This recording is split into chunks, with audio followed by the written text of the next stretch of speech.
My name is Nacy Footer, and I'm 65 years old this year, and I volunteer as a long-term care ombudsman with the Senior Source.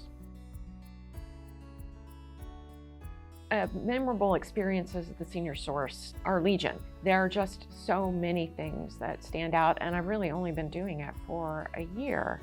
And there's a resident in the facility where I volunteer who is in a very advanced stage of dementia, and she cries all the time. And sometimes it's very loud, and she's not verbal any longer. She hasn't been in all the time that I have known her. But you learn through your training, and I learned some with my mother, that just because they're nonverbal doesn't mean that they're not trying to communicate things to you. And I had an experience with this resident a couple of months ago where she was crying out a lot. She was in bed, and the staff, it was a weekend, and the staff said, "Oh, she's just having a bad day, don't bother her." Up to that point, I had maybe been a little bit timid with this resident because she was always seemingly so distressed, and I wasn't sure how to relieve it. And I thought, this time I'm gonna do something about it. And I went in her room and I sat down and I spoke to her a little bit, and she was still very upset. And I finally said, "I want to help make this better. What can I do for you?" And she pointed up at the ceiling. And I said to her, "Oh, the light's in your eyes. Is it bothering you?" And she nodded her head. And I turned the light off and I sat back down, and she calmed down.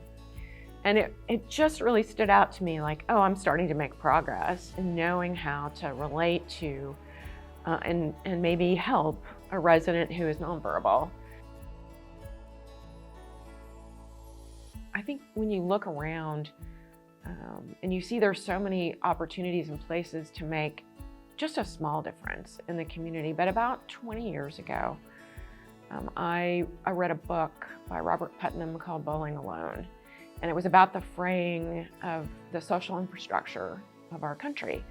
And I was really struck by it, but my career was really busy and thriving at the time, and I was working in higher education. And so I felt like I was already giving back a lot in a very mission-driven organization. And so I sort of set it aside. But when I retired, I realized I needed to find purpose.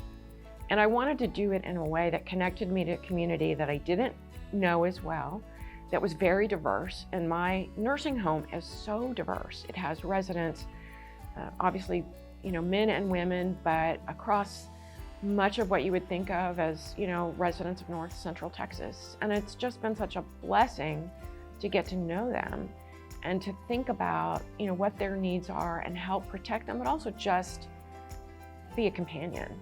I mean, so many people just feel alone and want somebody to talk to. And I've learned so much just by asking the question, how did you get to Dallas? And so I've been really inspired by them, and also by people that I've worked with in the past and people I've known socially. But the people at the Senior Source were so great. When I picked up the phone and made a cold call and said, "I'd like to do something, can you help me find something to do?"